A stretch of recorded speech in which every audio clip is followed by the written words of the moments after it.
તો મિત્રો દેવનું બુચડવાડા કરીને ગામ છે અને ગામમાં પણ પટેલવાડી કરીને વિસ્તાર છે જ્યાં ગાડી એરોપ્લેન ક્રેશમાં બચી ગયેલા વિશ્વાસ કુમારનું તમે આ મકાન જોઈ શકો છો। બે માના વાટ જોતા હતા કે મારા દીકરા આવીએ મારા દીકરા આવીએ। હા, એ બધા કહેતા હતા કે નાના ભાઈને તો જવું નતું, તો પછી મોટો ભાઈ કે તું એકલો અહીંયા શું રહીને કરીશ, માટે સાથે તમે આ એંગલથી જોઈ શકો છો કે કેવી રીતે બ્લાસ્ટ થયું હતું આખું એરોપ્લેન। સામે જોઈ શકો છો હોસ્ટેલ।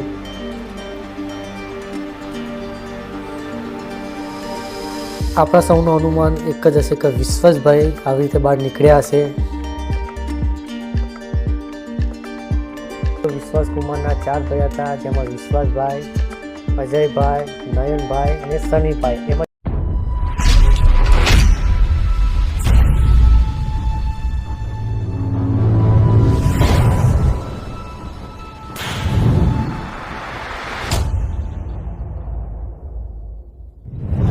તો હેલો દોસ્તો, કે ચેલેન્જરમાં તમારું સ્વાગત કરે છે તમારો ભાઈ કુણાલ।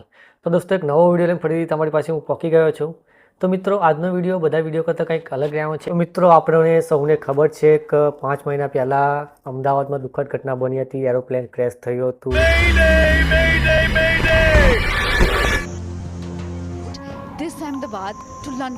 એમાં 260 કરતાં પણ વધુ જણા નિધન પામ્યા હતા। તે એરોપ્લેનમાં એક એવો પણ વ્યક્તિ હતો જે મોતના મુખમાંથી સહી સલામત બહાર નીકળી આવ્યો। આપણે સૌ તેને જાણીએ છીએ, વિશ્વાસ કુમાર। તો મિત્રો, આજના વિડીયોમાં આપણે તેમના વિશે ચર્ચા કરવાના છીએ કે વિશ્વાસ કુમારભાઈ કયા ગામના હતા, તથા લંડન શું બિઝનેસ કરતા હતા અને અત્યારે હાલ વિશ્વાસ કુમાર શું કરે છે, તથા વિશ્વાસ કુમારના કેટલા ભાઈ હતા। આવી નાની નાની જાણકારી આજના વિડીયોમાં આપણે તમારી સાથે હું શેર કરવાનો છું। અને જે આ જાણકારી છે ગૂગલમાંથી હું રિસર્ચ કરીને તમારી સાથે હું શેર કરી રહ્યો છું, એટલે હવામાં વાત નથી કરતો, બરોબર। એની સાથે સાથે આપણે 3D વિડીયો પણ જોઈશું કે એરોપ્લેન કેવી રીતે ક્રેશ થયું હતું। તો વિડીયો થવાનો છે જબરજસ્ત, તો વિડીયો એન્ડ સુધી જોતા રહેજો। તો સૌ પ્રથમ આપણે એરોપ્લેન જે ક્રેશ થયું હતું 3D વિડીયો જોઈ લઈએ। જ્યારે પ્લેન કટઓફ પોઝિશનમાં પહોંચી ગયું હતું ત્યારે એર ટર્બાઇન નીકળી ગયું હતું બહાર અને તેનું કામ કરવા લાગ્યું હતું। તો જે ડીજે મેડિકલના જે કોલેજમાં વૃક્ષો હતા, સૌ પ્રથમ ત્યાં ટકરાયું, પછી આગળ ટાંકી જેવું હતું ત્યાં ટકરાયું, અને પછી જ્યાં આગળ સ્ટુડન્ટો જમતા હતા ત્યાં આવી રીતે ટકરાયું હતું। જે પાછલો ભાગ આવી રીતના અટકાઈ ગયો હતો ત્યાં ગાડી। છત ઉપર એક એન્જિન ટકરાઈને બ્લાસ્ટ થઈ ગયું સૌ પ્રથમ। આવી રીતે બ્લાસ્ટ થતું થતું પ્લેન આગળ વધ્યું અને જ્યાં ગાડી સ્ટુડન્ટ રહેતા હતા, હોસ્ટેલ હતી, ત્યાં ગાડી પ્લેન ટકરાયું અને બીજું એન્જિન ત્યાં ગાડી તૂટ્યું હતું, તમે જોઈ શકો છો આવી રીતે। તમે આ એંગલથી જોઈ શકો છો કે કેવી રીતે બ્લાસ્ટ થયું હતું આખું એરોપ્લેન। સામે જોઈ શકો છો હોસ્ટેલ।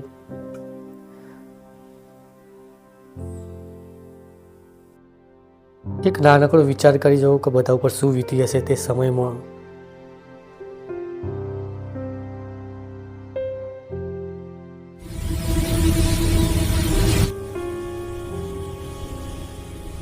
આપણા સૌનું અનુમાન એક જ હશે કે વિશ્વાસભાઈ આવી રીતે બહાર નીકળ્યા હશે।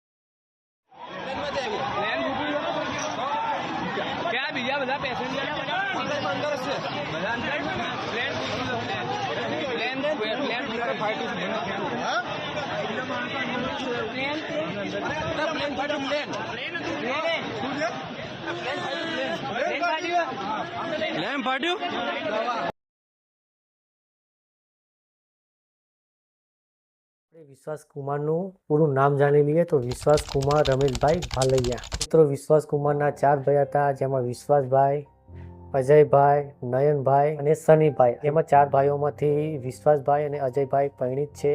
વિશ્વાસભાઈને 3 વર્ષનો એક પુત્ર છે। વિશ્વાસ કુમારના માતા પિતાની વાત કરીએ તો તેઓ લંડનમાં જ વર્ષોથી રહે છે અને વિશ્વાસ કુમારને લંડનની નાગરિકતા મળેલી છે।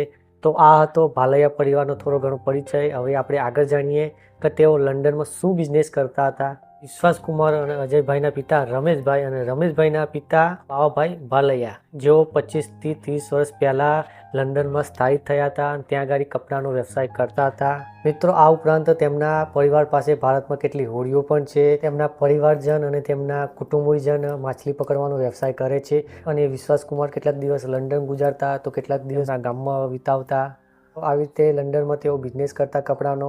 તો ફાઇનલ હવે આપણે વાત કરીએ કે વિશ્વાસ કુમાર કયા ગામના હતા, કયા વતનના હતા. તો વિશ્વાસ કુમાર આપણા ગુજરાતના હતા, દીવના હતા. અને ગામનું નામ પણ આપણે જાણી લઈએ. દીવમાં બુચરવાડા કરીને ગામ છે અને ગામમાં પટેલવાડી કરીને વિસ્તાર છે. તો ત્યાં આગળ તેમનું મકાન આવેલું છે વિશ્વાસ કુમારનું. તો મિત્રો, દીવનું બુચરવાડા કરીને ગામ છે અને ગામમાં પણ પટેલવાડી કરીને વિસ્તાર છે, જ્યાં આગળ એરોપ્લેન ક્રેશમાં બચી ગયેલા વિશ્વાસ કુમારનું તમે આ મકાન જોઈ શકો છો. તમે આ જોઈ શકો છો, તેમનું આ મકાન છે વિશ્વાસભાઈનું. આ તમે જોઈ શકો છો પટેલવાડીનો વિસ્તાર આખો. અને અહીંયા અજયભાઈનો પણ ફોટો મૂક્યો છે. આવો અંદરથી પણ તમને દેખાડી નાખું છું. અને પછી જે વિશ્વાસ કુમાર છે તેમની કાકીની પણ આપણે મુલાકાત લઈશું, તેઓ શું કહે છે. જ્યાં મકાન આવેલું છે આ વિસ્તારને પટેલવાડી કરીને વિસ્તાર તરીકે ઓળખવામાં આવે છે દીવમાં.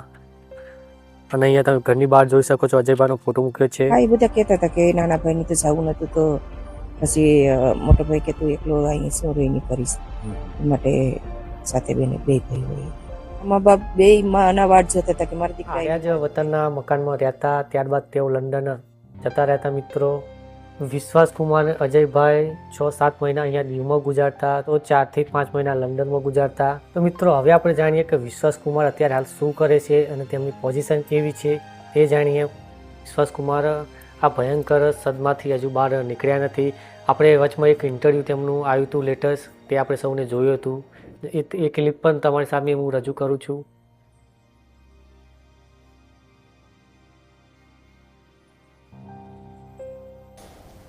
It's hard to talk.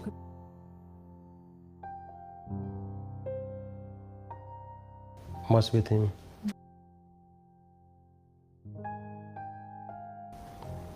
હજી પણ તેમના કાનમાં જે ચીખો છે તે બધી ગૂંજે છે. તો તેમના પરિવારજનો તેમને એક નાનું બાળક હોય તેવી રીતના સંભાળ લઈ રહ્યા છે અને તેને પ્રોત્સાહન પૂરું પાડી રહ્યા છે. મિત્રો, વિશ્વાસ કુમાર સાથે વાતચીત કરવા માટે દિવ્ય ભાસ્કરની ટીમે 3 વખત ટ્રાય કર્યો, પણ તેમના પિતાએ આની વ્યથા વ્યક્ત કરી હતી. તો મિત્રો, વિશ્વાસ કુમારના પિતા એવા રમેશભાઈ, તો રમેશભાઈ અને જે દિવ્ય ભાસ્કરની ટીમ છે તે બંને સાથે શું વાતચીત થઈ છે એ પણ જાણી લઈએ. અને આ વાતચીત છે એ ગૂગલમાં દિવ્ય ભાસ્કરે તેના આર્ટિકલમાં આપી છે અને તે આર્ટિકલ વાંચીને તમારી સાથે હું અત્યારે શેર કરી રહ્યો છું કે તેમના બંને વચ્ચે શું વાત થઈ છે. તો ચલો જે વાતચીત થઈ છે એ આપણે જાણીએ. વિશ્વાસ કુમારના પિતા જણાવે છે કે વિશ્વાસ કુમારને હજુ પણ તે દુઃખદ ઘટનાના ભણકારા વાગે જ છે. રમેશભાઈ ભાલૈયા આગળ જણાવે છે કે જ્યારે અમદાવાદમાં આ દુઃખદ ઘટના બની હતી ત્યારે તરત જ લંડનથી તેઓ પરત તેમના વતનમાં આવી ગયા હતા, દીવમાં આવી ગયા હતા અને ઘરના પરિવારજનોને અને વિશ્વાસ કુમારને પૂરી કાળજી લઈ રહ્યા હતા. રમેશભાઈ ભાલૈયા આગળ જણાવ્યું કે દીકરો વિશ્વાસ કુમાર હજુ પણ રૂમમાં પુરાયેલો રહે છે. તેને માનસિક આઘાત લાગ્યો છે. તેને હજી પણ પ્લેન ક્રેશ થયું તે ભણકારા વાગે છે. તેનો ભાઈ ઓફ થઈ ગયો તે ભણકારા વાગે છે. અને આ બધું તેના મગજમાંથી હજુ નીકળ્યું નથી. રમેશભાઈ ભાલૈયા આગળ વાત કરે છે ઘરનું વાતાવરણની વાત કરું તો હજુ પણ બધા ટેન્શનમાં જ છે. અમારો દિવસ જાય તો રાત નથી નીકળતી ને રાત જાય તો દિવસ નથી નીકળતું. અને આગળ કહે છે કે મારી પત્ની પણ બીમાર છે, તેને બાટલા ચડાવવા પડે છે.